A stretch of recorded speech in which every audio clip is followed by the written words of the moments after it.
100 Berkeley County teachers turned out. Teachers say they don't feel safe heading back to the classroom. As teachers' protest took the form of an in-car parade. I am terrified to go in my classroom. If he wants to open schools, how about he provide teachers with hazard pay? You can drop my dead body right here.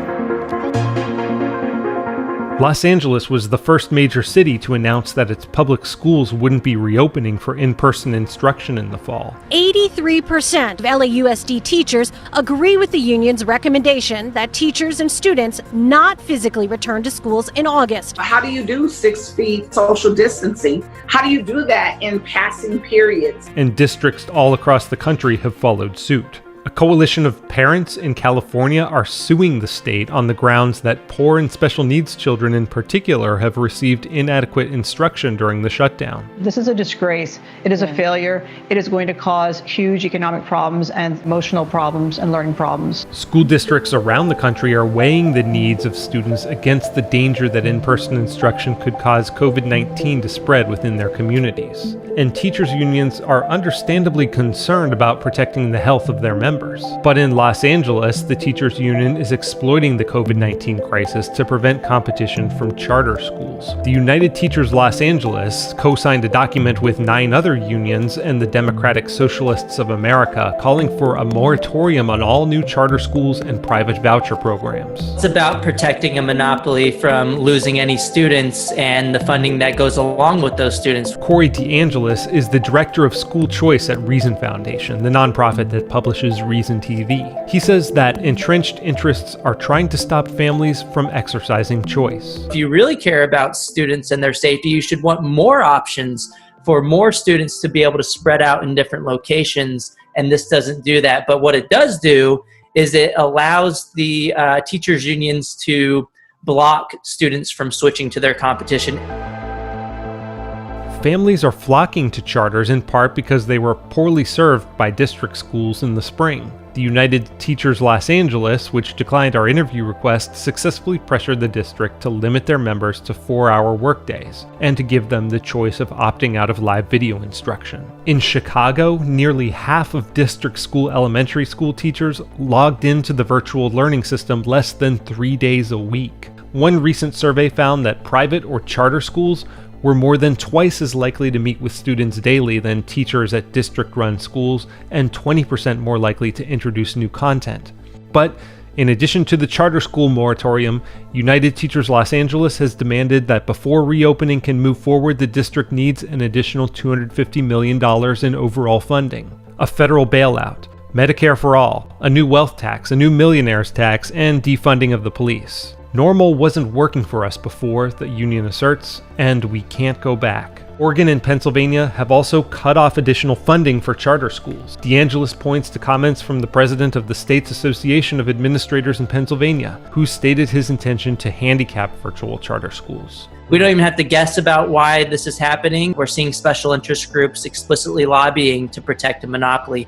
It's putting the system in front of the needs of families in the worst time possible. In July, California froze school budgets in place at the behest of the state's largest lobbyist, the California Teachers Association, meaning that schools experiencing surges in enrollment won't get additional funding, and schools hemorrhaging enrollment won't lose money.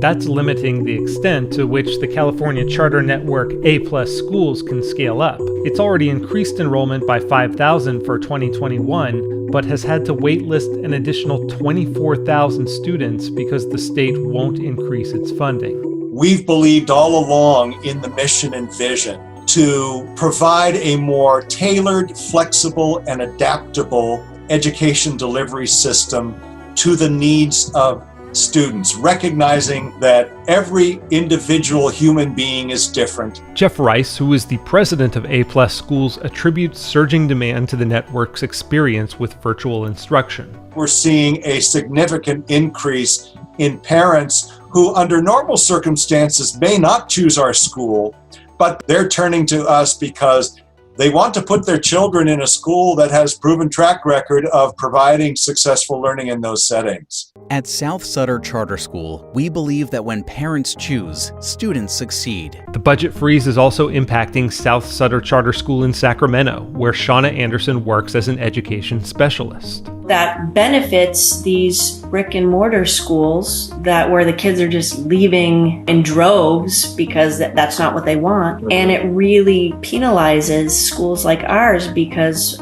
we have all of these students that want to enroll, but we're not going to be able to get funding for them. Anderson, who also runs a homeschooling resource network called Unschool.School, says that the traditional schooling model is increasingly outdated and particularly ill-suited to virtual learning. Education really needs to change. This model of education where kids can choose what they want to learn and how they learn best in a truly personalized plan is really the wave of the future. And if we could do it in a public setting, great.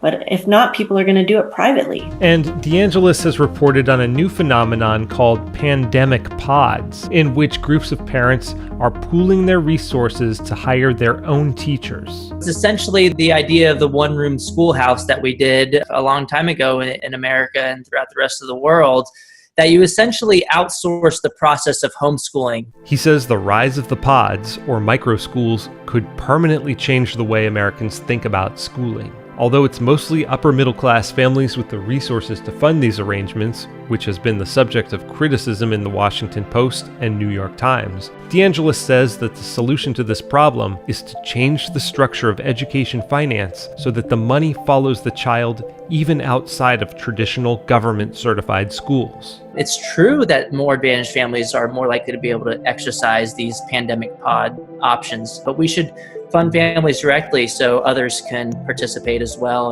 and so that we can have more equity in the school system. If schools do not reopen, the funding should go to parents to send their child to public, private, charter, religious, or homeschool of their choice.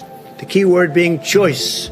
President Trump has called for more choice as a response to shuttered schools, and Senators Tim Scott and Lamar Alexander introduced the School Choice Now Act, which would earmark COVID stimulus dollars for parents to spend directly on education. Senator Rand Paul introduced a bill that would require states to give parents direct access to federal education dollars to spend on tuition or homeschool materials. States like Oklahoma and South Carolina have already begun to redirect money earmarked for schools in the Emergency CARES Act directly to parents to cover private school tuition.